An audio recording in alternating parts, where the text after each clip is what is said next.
Maqaa Abbaa, kan Ilmaa, kan Hafuura Qulqulluu, Waaqa tokkootiin ni amanna. Ameen. በስመ አብ ወወልድ ወመንፈስ ቅዱስ አሐዱ አምላክ አሜን።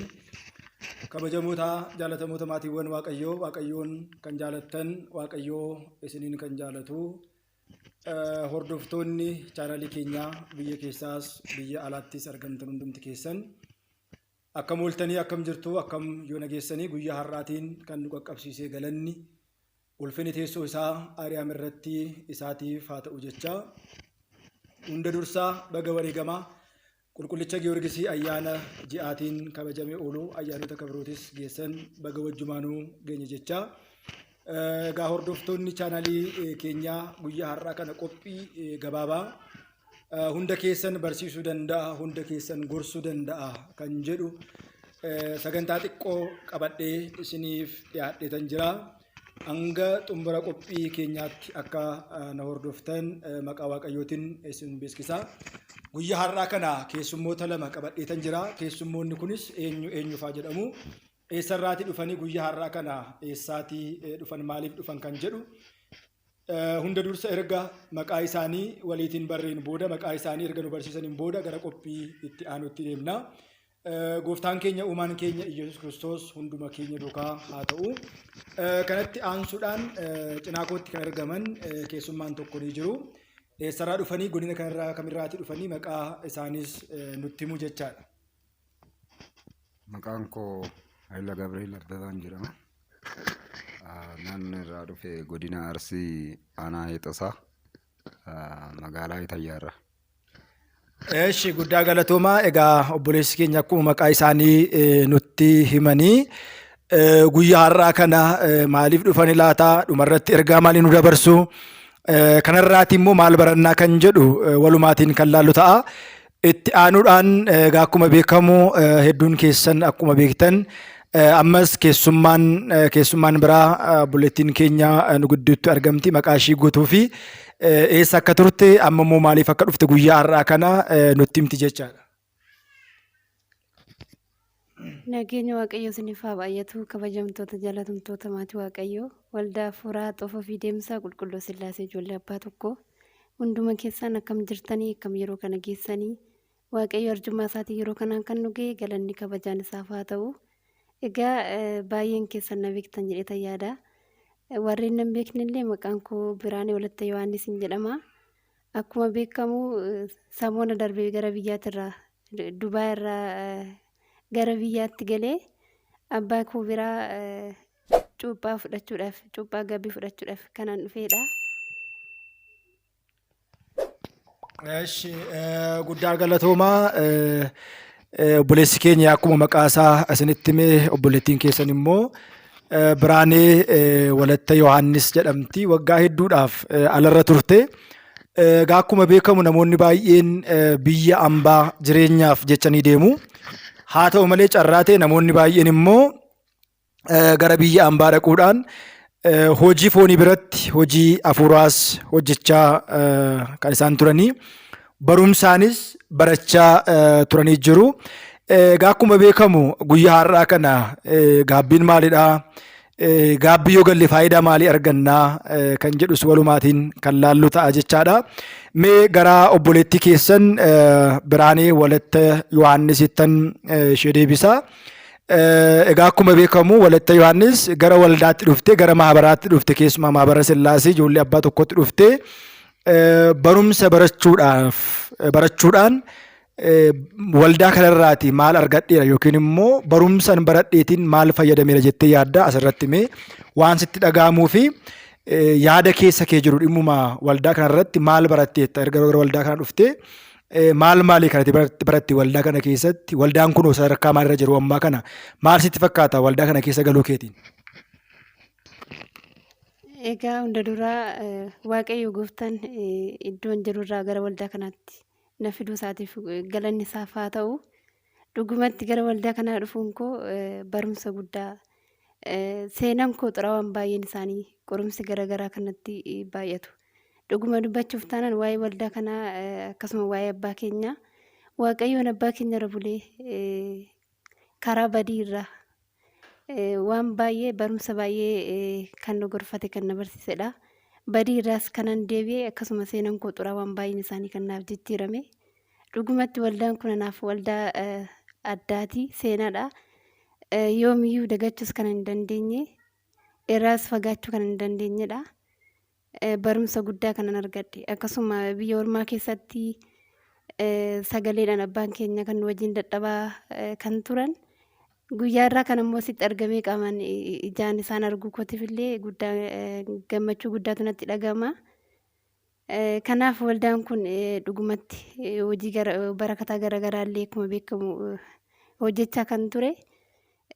Hojii gammachiisaa garaagaraa abbaan keenyas nu wajjin dadhabbii isaanii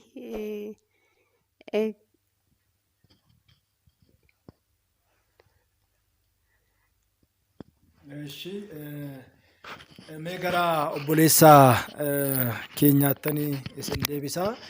Egaa akkuma beekamu amma godina Arsii Bahaarraati obboleessi keenya ka'anii kan dhufanii. Mucaan keenya kun yookiin immoo Walatta Yohaannis isiniif maal taati? Walatta Yohaannis anaaf obboleettii koodha.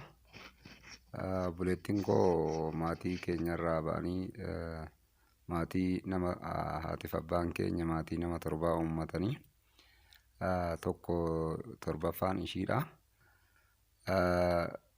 Gara biyya alaa biyya Dubaay deemte as durallee biyya alaa deddeebi'uudhaan rakkoon yeroo baay'ee ishii mudate wajjin yaada keessa galaa turre.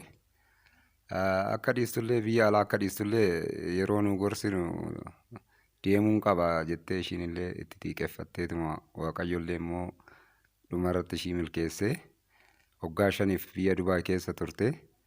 Amma immoo yoo gara biyyaa deebitu nagaan nu dhufuuf kadhannaa abbaa keenyaatiin Waaqayyoon nuuf dhaga'ee gara biyyaa nagaan nuuf deebisuuf baay'ee keessi koo na gammadeen akkan biyya kana dhufu na taasise. Biyya kana dhufuun biyya hoolotaa kana dhufuun anaaf haarawaa. Finfinnee darbeen beeku garuu akkuma dhiyootti ilaalin keessi koo waan na gammadeef waan gammannee kadhannaa isaaniitirraa milkaa'ina arganneef garan akkan dhufu na taasise.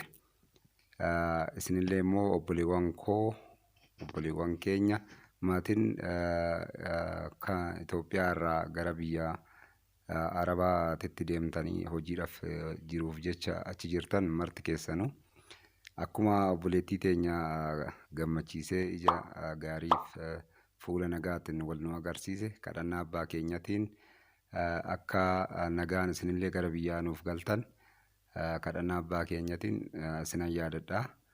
Guddaan gammadee isinillee Waaqayyoon isinaa gammachiisu abbaan keenyallee immoo ulfina guddaa nuuf haa argatan jechuudha. Guddaa galatoomaa. Egaa akkuma beekamu obboleettiin keenya yeroo lama gara alaa deemaa turteetti sinumaan deebisee gaafadha. Hanga ammaatti haalli ittiin isheen qarshii ergaa turte maal fakkaata?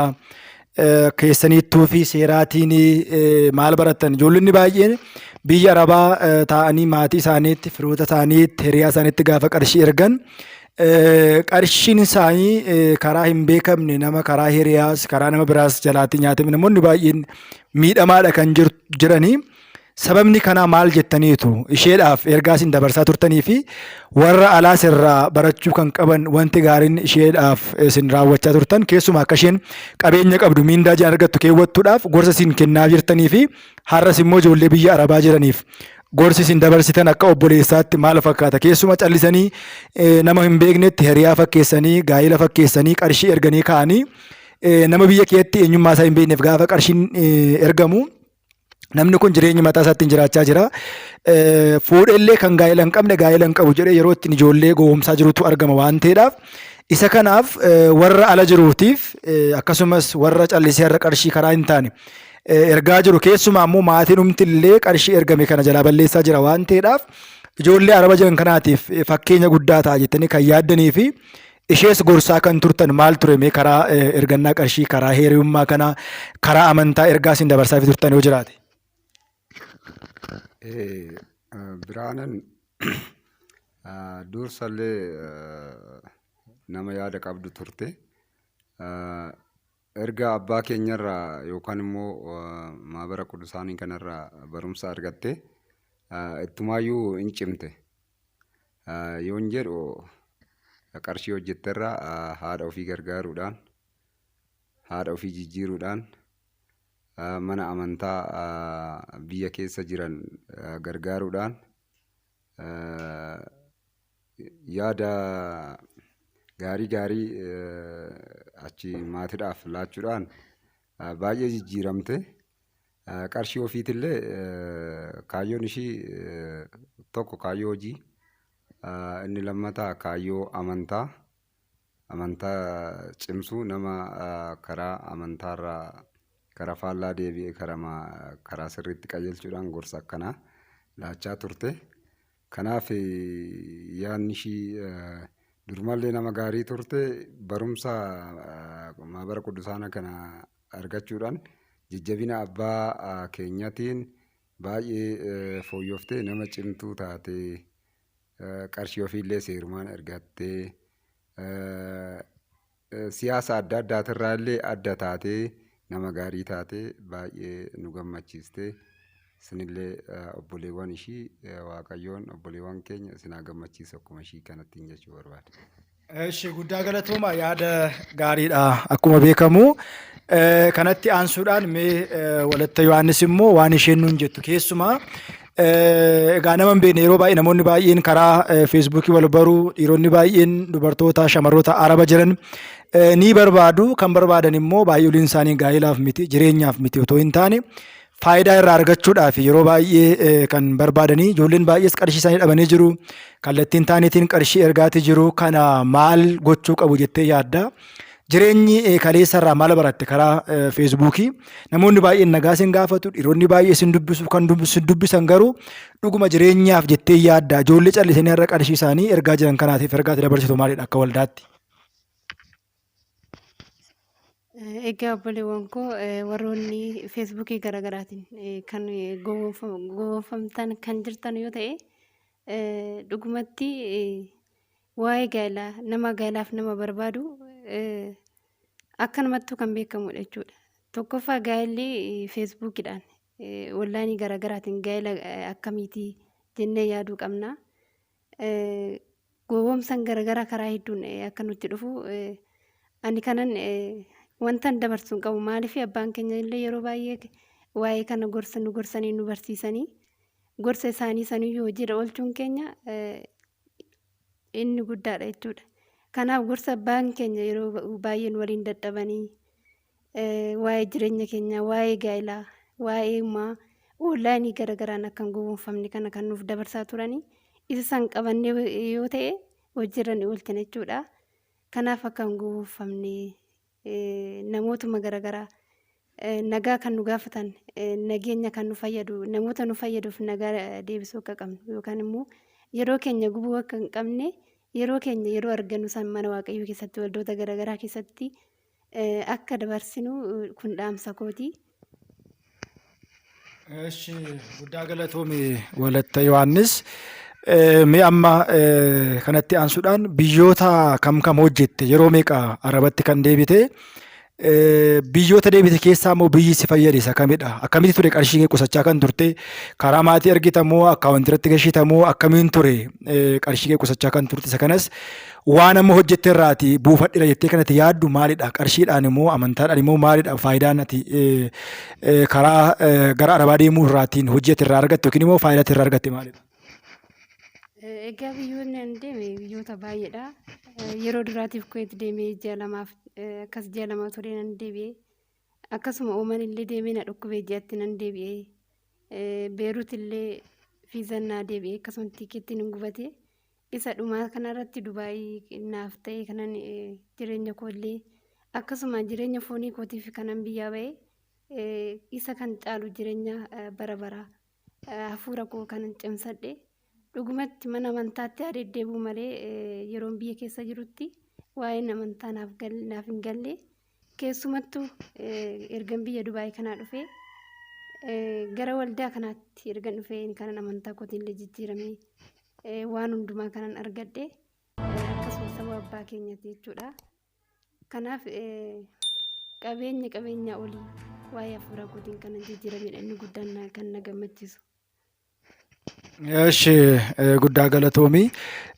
Akkuma beekamu abbaa gaabbii qabattee erga barumsa baratteeti biyaansi waggoon lakkoofsanii jiru waan ta'eedhaaf amma immoo kan jirtu ati Arsiidha. Abbaan kee kan jiran fakkeenyaatiif godina Shawaa Lixaa waan ta'eedhaaf fageenyi karaa kun akkamitti hin daangessine gaafa manaatii kaatu fageenya karaarraatii kan ka'u maal sitti dhaga'ame? Egaa waa'ee fageenya karaa ilaalchisee yeroo hundumaa biyya ormaa jirutti dhugumatti baay'ee natti dhagama waa'een abbaa keenyaa dadhabbiin haalli isaan ittiin nu barsiisan dhugumatti nuffii tokko malee haga waggoota muraasa kanan waldaa kana keessa ture dadhabbiin isaaniyyuu nu wajjin dadhabuun isaanii sun isaaniyyuu nu waliin hin dadhabne anammoo karaa kana dhufee ta'u isaan arguun koo natti ulfaata miti naaf gammachuu guddaadha malee. Eesh galatoomii gara obboleessa keenyaatti isin deebisaa. Mee amma obboleettiin keessan abbaa gaabbii Shawaadhaan qabaa isin immoo Arsii jirtu deemneetu laaluu qabnaa gaafa jedhamu keessa keessanitti maal yaaddan wanta achi teenyee yaannuu fi yeroo bira geenyee agarruurraati maaltu garaagarummaan maal jettanii yaaddu? Wanti natti dhagahamu akka fageenyaatti lafti fagoodha. Anaaf garuu fagoo naaf hin taane haga kiiloomeetira takkaayyuu narraa hin fagaanne. Sababni isaatis obboleettiin koo barumsa abbaa gaabbii ofiirraa abbaa gaabbii kanaayyuu qabachuun ishii tokko keessa koo kan na gammachiise. Inni lammataa barumsa kana argattee ishiin jijjiiramuu fi nama naaf ta'u baay'ee kan na gammachiisedha. Akka karaan narraa hin fagaanne akka immoo karaan kun nan dadhabsiisne kan na taasise tokko kana. Inni sadaffaa isheen akkuma amma jette yeroo jalqabaaf biyya Kuweet deemtee osuma kaayyoo manaa baateef milkaa'in baatii lamatti deebite. Gara na deebisan gara Itoophiyaa jechuudha. Ammallee deemu malee jettee isheen dadhabsiisnan gara Ooman ergine anumatu erge jechuudha. Kanaaf Ooman illee deemnaan hin dhukkubsattee yeroo achitti dhukkubsattu baay'ee gadda cimaa keessa galle. Waaqayyoon galataa argatu. Achitti dhukkubsattee tikkeettii asii muree ergee fi achi tikkeettii asii ergine kanaan gara biyyaa deebite. Erganaa illee bakka asii ga'ee amma taa'ii barumsa kee baradhu jennaan. Akkuma ta'es ta'u nan deema yoo isin fedhii koo naan guutin gara biraatiinis ta'u nan deema yookaan deemuun qaba jettee isheen aara keessa gallaan ishima jennee ooma ishiin jette godhaa turre. Beeruutillee ergameefii ture. Waggaa 6 bara kanaa natti fakkaata. Fiizaan hojjetamee jedhanii tikkeettii muranii fi qanii har'a galgala bara guyyaa har'aa galgala barartii guyyaa jedhamu gara biyyaarraa gara Finfinnee yoo dhufnu ejeensiin kan hojjechiisteef daldaaltittiin dubartiidha intala Finfinneeti. Tikkeetti fi fiizaa qabdee gara keenya achi naannoo istaadiyoomiitti nutti fiduuf innaattu paaspoortii gatte ishii paaspoortii ishii jalaa gatte. Sababa kanaaf paaspoortiin hin dhabame tikkeetti fi fiizaan hin gubate. Ammallee siin taane dubbiin kun dhiisi carraan kee biyya Arabaa hin jiru dhiisii barumsa kee baradhu. Asitti iyyuu waan barbaaddu kamiyyuu siif goona yoo jennuun ishiin nurraa fudhachuu hin dandeenye. Isa dhumaarraa hangafti ishii obboleettiin Burtukaan jedhamti. Maqaa kiristinnaa ishee dagachuu hin danda'a. Ishiin achirti ishiin akkasitti dadhabsiiste kan akka tolee nu jechaa hin jirre kana waan hubatteef fiizaa hojjechiistee fi gara Dubaay of biratti fudhatte. Kanaaf guyyaa isa irraa Waaqayyoon galannaa ga'u nu milkeesse. Milkaa'ina kanaaf ishiin immoo milkooftee nagaan gara maatii deebuun kun baay'ee na gammachiisee osoo hoomuu nutti hin dhagamin karaan fagoon illee osoo nurraa fagoon fakkaatiin gara abbaa keenyaa dhufuu dandeenye gammachuu kanatti nu fide. እሺ ገለቶማ ምናልባት ሰዓቲንስ ዴማ ዋን ጅሩudhaaf akkuma beekamu isaanis keessummoonni keenya deebi'anii waan deemaniidhaaf gaamee Biraaniin walitti Yohaannis yeroo ammaa kana gaa'ila gaggeeffattetti immoo gaa'ila hin gaggeeffanne gaa'ila hin gaggeeffanne yoo ta'e gaa'ila ishee karaa kamiin gaggeeffachuudhaaf yaadde laata isa kanaaf mee waan isheen nuun jettu dhimma gaa'ila irratti gaa'ila gaggeeffattetti immoo hin gaggeeffanne gaa'ila ishii hin gaggeeffanne yoo ta'e karaa kam gaggeeffachuudhaaf yaada qabdi kan jedhu isheen nutti himti. Gaa'ila hin gaggeeffanne gara fuulduraatti gaggeeffachuu fi dhugumatti waa'ee gaa'ilaas yeroo baay'ee kan hundumaa dadhabbii abbaa keenya irratti xiyyeeffadhe keessa kootti kana murteesse gaa'illi koo gara mana amantaatii yoo naa ta'e yookiin immoo gaa'iluma kan jedhame hin barbaadudhe kana murteeffadheedha. Akkasuma immoo wayyama waaqayyoo akkanaaf ta'u abdiin qaba gara mana amantaatiin hin gaggeeffachuu barbaada. Eshi gaa'ila kanaaf qophiiwwan eegalamuu qabu eegalameera hiriyaa ni qabdaa? Haa ta'u hiriyaatti qabattee jirtu kun hubannoonni amantaadhaaf qabu akkami jalqaba gaafa walitti dhuftan maal laaluudhaan gara gaa'ilaatti kan dhuftan namoonni baay'een bifa laaluu namoonni baay'een qabeenya laaluu namoonni baay'een hiddallee kan lakkaa'an hin jiru ati garuu akka amantaatti nam tokko wanta inni guuttachuu qabu gara gaa'ilaatti dhufuudhaaf maal wallaalee walitti dhufuu qabattee yaadda? Tokkoffaan amala gaarii qabaachuu akkasuma immoo amantaadha. Inni guddaan amantaa qabaachuudha. Isa kanaaf namoonni baay'een egaa akkuma beekamu bifa ilaaluu sanyii lakkaa'uu qabeenya isaa ilaaluu haa ta'u malee qabeenyi gaa'ilaadhaaf ilaalamee walitti dhufame namni fuula wallaalee walitti dhufu namni qabeenya walitti dhufu gaa'illi sun gaa'ila milkii hin ta'u jechaadha. Isa kanaatiif egaa namoonni baay'een kana hin hubanne inni guddaan amantaadha jetteetta guddaa galatoomii bu'uurri guutamuu qabu tokko gaa'ilaaf inni guddaan amantaadha nama amantaan nu fakkaatu ta'uu qaba nama akka keenya soomu ta'uu qaba fakkeenyaaf nama amantaan nu fakkaanne yoo ta'e shakkaa yoo ta'e taaddisoo yoo ta'e nama amantaa biraa yoo ta'e amantaa keenyaaf gaarii hin ta'u waan ta'eedhaaf isa kanadhaaf egaa amma guyyaa har'aa kana dhuftee kadhannaan cuuphaa siif ta'eeti jira. Gara fuulduraattoo maal yaadda?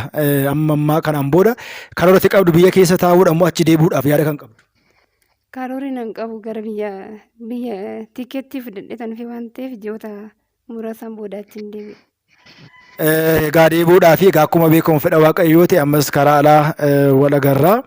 Egaa akkuma beekamu buleettiin keessan Biraaniin walitti Yohaannis yoo biyya keessa jiraatte isheen arsii teessee ani asitti shawaatti abbaa gaabbii ta'uu fi hin danda'u inni guddaan maalidha gaafa gara biyyaatti dhufte naannaa isheetti eebbifamteet ni gaggeeffamti. Egaa guyyaa har'aa kana eebbistanii gadhiistu moo akkamitti maal ta'a kan jedhuudhaaf egaa wanti beekame hin jiru. Akkuma beekamu karoorri ishii maal akka ta'e tokkoffaan gaa'ila karoora ni qabdi. Waaqayyoon yoo eeyyame ji'oota muraasaan booda gaa'ila ishii ni gaggeeffatti waaqayyoon bagattiin siin ga'e jechuu barbaanna karaa hordoftoota chaanaalii wangeeltuubii akkasumas obboleessa keenyaatis immoo obboleettiin isaanii kun waa baay'ee dabarsitee waggaa hedduudhaaf biyya Arabaa deemte egaa yeroo baay'ee kiristaanni abdii hin kutu waa baay'ee yaaduudhaan biyya baay'ee deemuudhaan kan ammaa kanarratti milkaa'ee fi ishiinis gara mana amantaatti dhufte amantiidhaan cimtee dhaabattee jirti waan ta'eedhaaf dhumarratti minaalbaata miseensa waldaa keenyaafis koreedhaafis waa'ee waldaa keenyaa kan akkuma beekamu waldaan kun maal ta'uu qaba an akka abbaatti maalan sirreessuu qaba isin immoo akka ilmootti otoo sirrate jettanii kan yaaddanii fi dhaamsati walumaa gala koree waldaafis miseensa waldaadhaafis anaafis qabdu yoo jiraate. Egaa dhaamsiin isinii qabu dhugumatti haaluma kanaan itti fufa abbaa keenya. Hanqinni homaatu si wajjin isin biran jiru nu waliin dadhabuu malee barumsa gorsa garaagaraa osoo nuffii tokko malee nu dabarsuudhaan kan hafe rakkina homaatu isin irratti hin argine nuuf jiraadha haaluma kanaan itti fufaan isiniin jedha. Akkasuma kabajamtoota obboleewwan koo ijoollee koree waldaa hafuuraa xofoo fi deemsaa qulqulluu sillaasee ijoollee abbaa tokko dhaamsiin isiniif qabu. Dadhabbii abbaa keenyaa kana abbaa keenya dhugumatti waggaa baay'eedhaaf nu waliin kan dadhaban kana jajjabaannee cimnee dhaabbannee isaanillee gammachiisuu qabna. Isin hoo jabaanne ijoolleen koree hoo jabaanne waldaan jabaata waan ta'eef jabaannee jabeessuu qabna kan jedhu dhaamsa kooti. Egaa guddaa galatoomii Biraaniin walitti Yohaannis waggaa baay'eedhaaf koree taatee turteetti. tajaajilaas turte ammas tajaajilaa jirti nagaan deebiteetti guyyaa irraa kadhannaan ta'eef jira. Gara fuulduraatti immoo kutaa lammaffaa fedha waaqayyoo ta'e otoo hin deemin wal agarree kan waliin mari'annuu fi kan isin qaqqabsiisnu ta'a. Egaa akkuma beekamu hordoftoonni chaanalii keenyaa waldoota garaagaraa keessa jirtan koree ta'e tajaajilaa jirtan egaa Oromoon waa jedha namni mana tokko ijaaruu citaa waliin saamuu jedha. Inni guddaan galmi keenya jireenya bara baraa argachuudha wangeela isaatiin bu'aa buufachuudha. Hundumti keessan cimaa wal jabeessaa seera mana amantaa keenya sadan doogimaaf qanuuna tuufitii eegne maabara kee jirrutti hojii barakataa eebbaa asiraatiif bakuraatii waaqayyo kaffallee warra wal loleen araaramnee warra wal jibbinee walitti deebinee amantaa keenyaan tokko taanee cimnee haa dhaabannu isiniin jedha. Egaa akkuma beekamu Oromoon waa mammaakaa mixiin wal qabattee laga ceetii akkuma jedhamu quncee wal gargaartee harba hiitis jedhama. Inni guddaan kaleessa qooqa keenyaan afaan keenyaan nama nu barsiisu argachaa hin turre. Amma immoo haalli teknooloojii yeroo keenyaa feesbuukiidhaan, waasaappiidhaan, inistaagiraamiidhaan, yuutuubiidhaan waan garaagaraatiin barachuu hin dandeenya. Kana biratti immoo ammayyummaan keenya kan ittiin bannu otoo hin ta'in kan ittiin cimnee dhaabannee amantii keenyaan deddeebinu foonsaa dhiigasaa fudhannee gaabbii gallee kan ittiin deddeebinu ta'uu qaba. Ammayyummaan keenya kan badee otoo hin ta'in kan fayyina akka nuu ta'uudhaaf keessummoonni keenya guyyaa har'aa asitti argamtan guddaa nu galatoomaa jechuudha. Dhumarratti minaalbaata obboleettiin keessan Walatta Yohaannis kennaa xiqqoo kana qabattee dhufte. Kennaa kana gaafa qabattee dhufte maalirraa kan ka'e kennaan kun qabatamuu kan danda'e abbaa tokkoof kennaan kun kennamuun dirqamadha jetti laata kennaa kana qabattee erga dhufteen booda yaada kana isheerraatii ni fudhanna jechaadha gara kennaa qabatamee dhufe kanatti deemna. Minaalbaata hordoftoonni chaanalii keenyaa miseensi waldaa keenyaas nam tokko abbaa gaabbii isa bira dhaquudhaaf dirqama qabatee waan dhaquu qabu kennaan dirqama miti. Kennuunis dirqama miti, fudhachuunis dirqama miti. Garuu kabajaatiif wanti qabattee dhufte ni jira. Kun immoo dirqama miti. Abbaa tokkoof wanti godhamuu qabu dirqama. Yoo nu fayyade malee hin fayyadnu otoo hin ta'in bilisaan kan fudhanne bilisaan laachuu kan qabnu fannoo kiristoosidha waan ta'eedhaaf mee gara obboleettii keessan Walatta Yohaannisittis hin deebisaa. Kennaa kana maalirraa kan ka'edha. Kennaa kana qabattee kan dhufte abbaa gaabbii tokkoof kennaan dirqama kennuun dirqama jettee yaadda moo bifa kamiitiin? Egaa kennaan abbaa gaabbiitiif kennamu akka dirqamaatti illee fudhadhee osoo hin taane dhugumatti waa'een abbaa keenyaa yeroo baay'ee natti dhagama. Dadhabbiin isaanii yeroo baay'ee natti dhufa.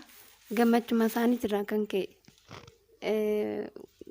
dadhabbii isaanii kana jedhee deebisee hin danda'u waan ta'eef akkuma anas na gammachiisuuf gammachuma isaaniitirraa kan ka'e yeroo baay'ee nu waliin dadhabuu isaanii sababuma kanaaf kennaa kana qabadhee dhufe malee kennaa kanaan kana dhumatu miti jechuudha kan isaanii dubbatamee kan dhumu jecha nanqata dhugumatti. Kanaaf kennaa kennee oolmaa isaanii deebisee kan danda'u miti gammachumaaf kanan kennaa kana qabadde. Guddaa nu galatoomi ol ka'iitii kennaa kana nu agarsiista.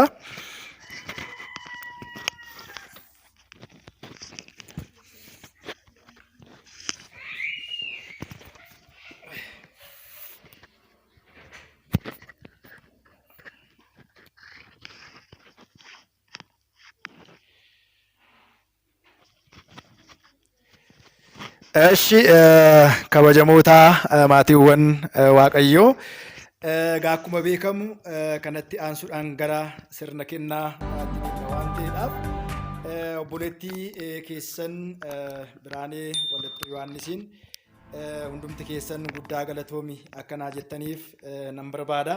Gara sagantaa sanaatti isin dabarsina.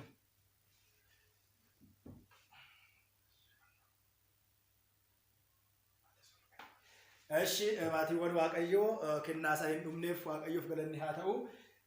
Akkuma beekamu kennaa kana qabattee dhufteetti. Akkuma beekamu kennaan kun dirqama miti. Inni biraan kennaan biraanis kunoo ni jira. Waaqayyoon isheedhaaf haa kennu. Waaqayyoon ishee haa eebbisu. Nagaan kan sin baase nagaan sin haa galchu. Haati keenya qulqulleettiin dubroo Maariyaamii isin faana haa taatu. Akkuma beekamu ani immoo amma gammachuu gammadeerraa ka'ee akkuma beekamu haa ta'u qulqulleettiin dubroo Maariyaam kanuma kan fakkaatu suurri biraas ni jira. Kennaa kana otoo hin tuffatiin akka isheen naaf fuutee galtan immoo osuman eebbisee kennaa tokko biratti hambisuudhaan kennaa suuraa haadha keenya qulqulleetti duroo maaramii garuu maatii ishiitiif akkanaa ta'u deebiseen obboleessa ishiitti kennaan kun naaf dhufe bullukkoo fi suuraa haadha keenya qulqulleetti duroo maaramiidha. Haadha koo qulqulleetti duroo maaramii fudhadheera baay'ee natti toleera.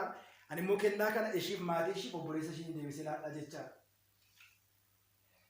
Gooftaan keenya uumaan keenya nagaan nu oolchi nagaan nu haa oolchu biyya keenya biyya nagaan nu haa taasisu nagaan Waaqayyo sinaa galchu kennaa keessan kennaa eebbaa sinii haa taasisu Waaqayyo hunduma keenya duukaa haa ta'u biyya keenyaaf nagaa walii keenyaaf jaalala waldaa keenyaaf tokkummaaf jaalala gooftaan keenya nuuf haa kennu yaa abbaa keenya jennee isaa kadhannu yaa abbaa keenya samii kan jiraattu maqaan kee haa qulqullaa'u mootummaan kee haa dhufu jaalalli keessa irratti akka ta'u lafarratti haa ta'u guddina keenyaa dhaga'u nu kenni yakka keenya nu dhiisnus kan yakka akkuma dhiisnu qoromsatti nu galchi namaa nu oolchi malee mootummaan kan kee ta'u hundis garannis bara baraan amiin.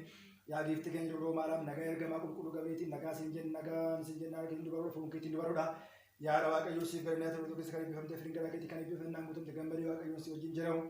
Jaalatamaa lama kee gooftaa keenya fayyisaa keenya Yesuus Kiristoos irraa dhiifamuu nu kadhu cubbuu keenya akka dhiisu hanga biraatti amiin. Eeshu Waaqayyo sinaa eebbisu kabajamoota hordoftoota chaanaalii keenya nagaan nu ta'a nagaan nu ta'a.